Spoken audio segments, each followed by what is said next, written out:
함께 참여해 주셨습니다.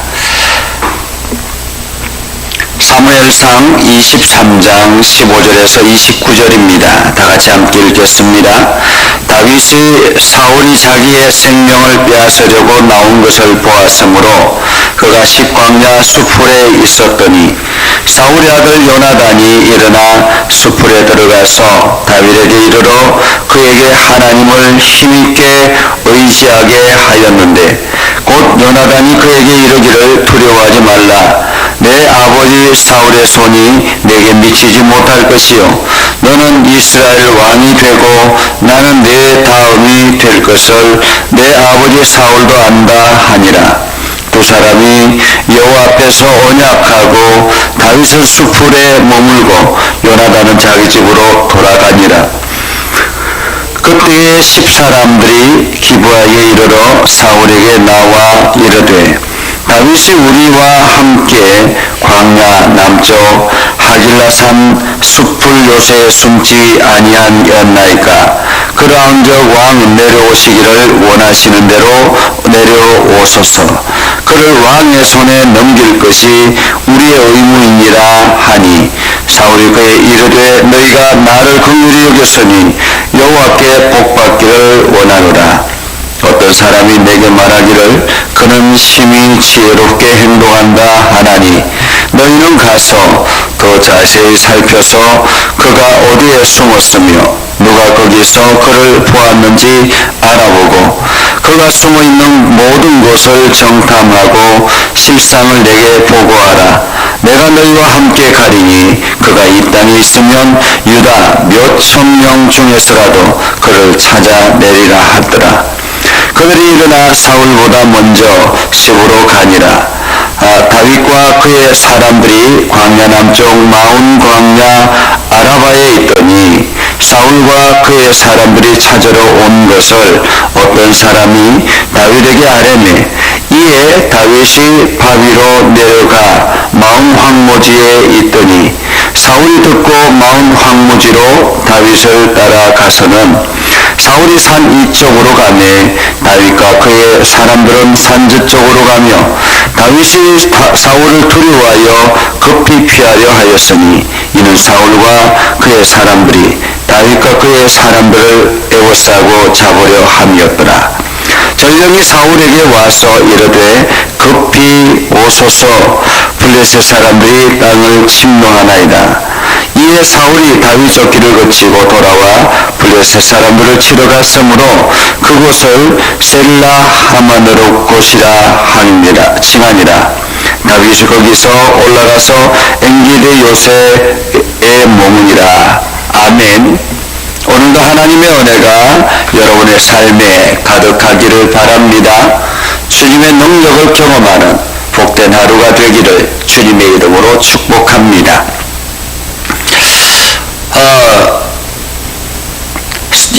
요즘 들어서 우리 사회에 스토킹 범죄가 굉장히 심각하게 대두되고 있죠. 죽어야 끝나는 숨바꼭질이라는 제목으로 그알이라는 프로그램에서 스토킹에 대해서 고발한 적이 있습니다.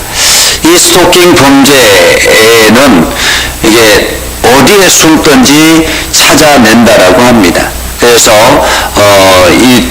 접근 금지 신청을 하거나 이렇게 한다 할지라도 이미 찾아내서 죽이고 난 뒤에 경찰이 오면 아무런 소용이 없다라는 거죠. 그래서 한번 걸리면은 이 스토킹 범죄에 걸리면 이게 죽어야 끝이 난다라는 그런 이야기가 있다라는 것입니다. 어쩌면은 사울의 집요함이 이러한 것이 아닐까, 스토킹에 가깝다라고 말할 수가 있겠죠.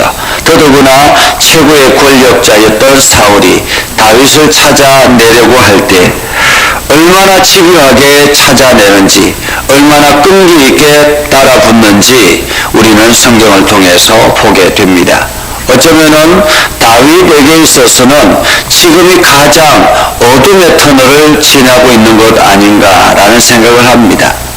어쩌면 매일매일 매 순간이 피가 마른 순간이 아닐까, 혹시나 사울이 찾아오지 않을까? 혹시나 내 주변에 사울의 사람은 없을까? 뭐 이러한 생각을 하면서 들판으로 혹은 이게 산속으로 그렇게 다니고 있습니다.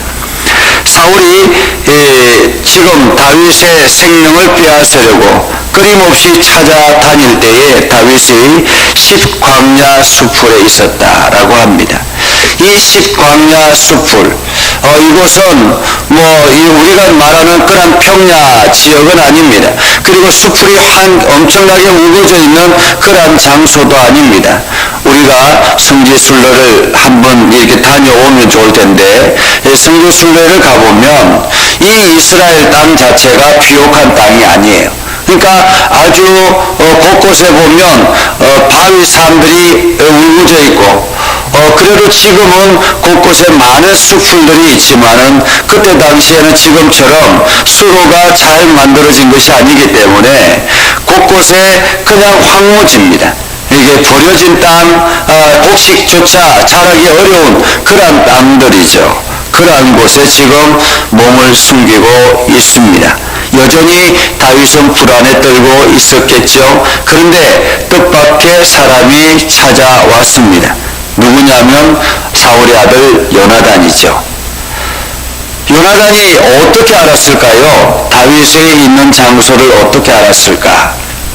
어쩌면 다윗과 요나단은 계속 도망 다니면서도 연락을 주고 받았던 것 아닌가?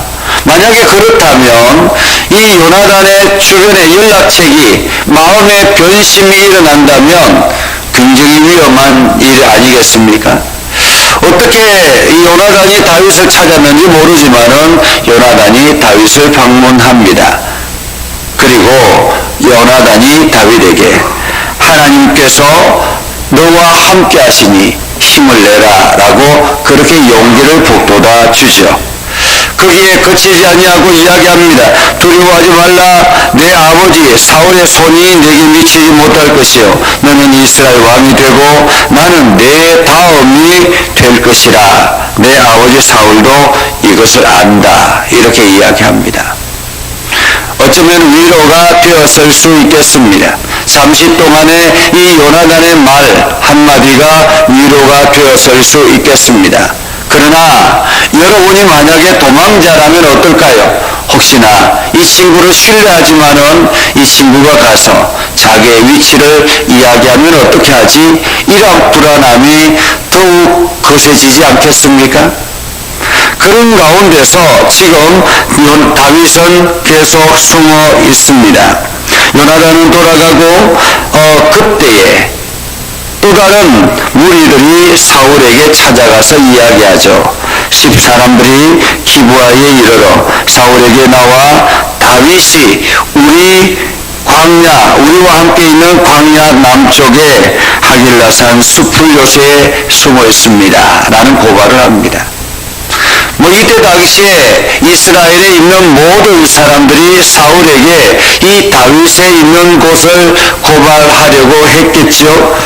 그렇게 10사람들이 다윗이 있는 장소를 고발합니다.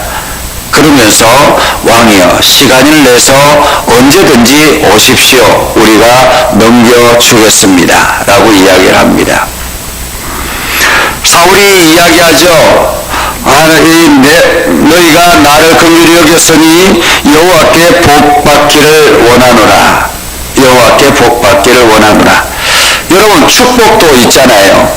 사울 같은 사람이 축복을 하는 것과 다윗 같은 사람이 축복을 하는 것은 다르겠죠. 그것처럼 신앙인들도 마찬가지입니다. 내가 다윗과 같은 믿음의 삶을 살아가고 있을 때 사람들을 축복하는 것과 사울과 같은 삶을 살아가고 있을 때 사람들을 축복하는 것은 엄연히 다르다라고 볼 수 있습니다. 우리는 다윗과 같은 믿음을 가지고 하나님과 동행하며 사람들을 축복하는 그러한 인생 되기를 주님의 이름으로 축복합니다. 자, 자, 그렇게 사울이 하나님께서 너에게 복을 주시기를 원하노라 라고 이야기를 할 때에 또 어떤 사람이 이야기합니다. 다윗은 교활하지 않습니까? 그렇기 때문에 더욱더 자세하게 더욱더 집중해서 다윗이 어디에 숨어 있는지 알게 알아달라라고 이야기하십시오 라고 해서 사울이 그 사람에게 이야기하죠.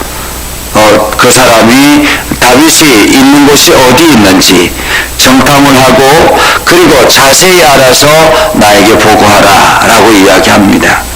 그렇게 해서 이제 10사람들이 가고 사울이 그 뒤를 따라서 군대를 이끌고 갑니다. 사울과 그의 사람들이 찾으러 온 것을 신기하게도 이번에는 반대쪽에서 어떤 사람이 다윗에게 지금 이야기를 하고 있다라는 거예요. 그러니까 참 신기하죠. 어떤 사람들은 사울에게 찾아가서 다윗을 고발하고 어떤 사람들은 다윗에게 찾아와서 사울이 지금 진을 치고 있다, 잡으러 오고 있다라는 이야기를 하고 있는 것입니다. 이처럼 우리 주변에 이러한 연락책들이 굉장히 많습니다. 또한 내가 그러한 연락책이 되기도 하고요. 그런데 우리가 어떤 사람이 되어야 하겠습니까? 다윗을 향해서 다윗과 같은 사람에게 힘과 용기와 그들에게 지혜를 더하는 그러한 어떤 사람이 되는 것이 더 지혜롭지 않겠습니까? 사울과 같이 악한 일에 공모하는 그러한 사람이 되어서는 안 되겠죠. 다윗과 같이 사람을 살리는 일에 힘을 모으는 그러한 사람이 되어야 할 것입니다. 자, 그렇게 해서 다윗이 사울이 오는 것을 보고는 급하게 몸을 숨기죠. 그래서 바위 이쪽에서 그리고 사울이 저쪽에 나타나면 이쪽으로 또 사울이 반대쪽으로 오면 또 다른 전쪽으로. 사실 이제 이 마온 황무지 여기에 가보면 이게 곳곳에 이렇게 바위 산들이 막 여기저기 있어가지고 거기에 바위들이 우리가 생각하는 완전한 바위가 아니고 곳곳에 굴들이 있는 거예요. 그러니까 여기로 나가면 또 어디로 나올지 알지 못하는 어쩌면은 잡기가 굉장히 어려운 그러한 장소라고 말할 수가 있겠죠. 이렇게 점점 사울의 군대가 다윗을 포위하고 점점 좁혀오고 있는 상황이었습니다. 이대로 가다가는 다윗과 그 일행들이 완전히 잡힐 위기에 처했죠. 그런데 결정적인 순간에 하나님께서 놀라운 소식을 사울에게 들려지게 하죠. 무슨 소식입니까? 27절에 보면 전령이 사울에게 찾아와서 이야기합니다. 오소서, 급히 오소서, 블레셋 사람들이 땅을 침노합니다. 블레셋 사람들이. 놀랍지 않습니까? 지금 사울이 다윗을 잡기 일보 직전입니다. 조금만 시간만 더 있다면 다윗은 완전히 사울에게 포위돼서 잡힐 위기에 처한 것입니다. 그런데 이 위기 순간에 어떻게 정확하게 그 시간대에 블레셋이 이 이스라엘을 침노하겠습니까? 이것은 하나님의 역사가 아니면 있을 수 없는 일이죠. 그래서 믿음의 눈으로 보는 사람들은 이것을 하나님의 역사라고 봅니다. 반면에 믿음이 없는 사람들, 영안을 가지고 있지 않는 사람들은 우연이라고 이야기를 합니다. 우연이라고 일어나는 것은 하나님의 역사라는 것입니다. 하나님의 기적의 역사가 우연을 가장해서 우리들에게 나타나게 되지요. 어쩌면은 여러분들이 살아가는 그 모든 환경 속에서도 다윗과 같은 위기가 찾아올 수도 있고 여러 가지 급박한 상황을 만날 수도 있고 여러 가지 많은 어려움이 찾아올 때도 있습니다. 그러나 분명한 것은 하나님께서 누구와 함께하고 있느냐라는 것입니다. 하나님께서 나와 함께하고 있다라는 사실이 우리가 믿어진다면, 그리고 내가 그 하나님을 신실하게 의지하고 나아가고 있다면 우리는 걱정하지 않게 되죠. 하나님께서 오늘도 나를 도구로 사용하실 것이기 때문에, 그래서 우리는 용기를 얻게 되고, 그래서 우리는 담대함을 얻게 되는 것입니다. 오늘 하루를 여러분들이 살아갈 때 이러한 담대함으로 용기를 가지고 나아갈 수 있기를 바랍니다. 그리고 하나님이 주시는 지혜를 가지고 영안을 열고 세상을 바라볼 수 있기를 바랍니다. 그러면 하나님께서 원하시는 세상이 여러분의 눈에 펼쳐지게 될 것입니다. 기도하겠습니다. 거룩하신 아버지 하나님, 오늘을 감사합니다. 오늘 하나님의 말씀 앞에 순종하게 하시고 하나님의 뜻을 이루며 나아가는 복된 삶을 살아가게 하옵소서. 오늘도 우리 가운데 역사해 주셔서 날마다 믿음에 굳건하게 서게 하시고 하나님의 인도하심을 의심하지 않게 하시고 주님의 능력 안에 거하게 하옵소서. 예수님의 이름으로 기도드리옵나이다. 아멘. 복을 빕니다. 이제는 우리 구주 예수 그리스도의 은혜와 하나님 아버지 극진하신 사랑과 성령님의 감화 감동 역사 위로 교통하시며 은혜가 주의 말씀 안에 있는 믿음의 백성들 위해 하는 모든 일들 위해 영원토록 함께 하옵시기를 간절히 축원하옵나이다.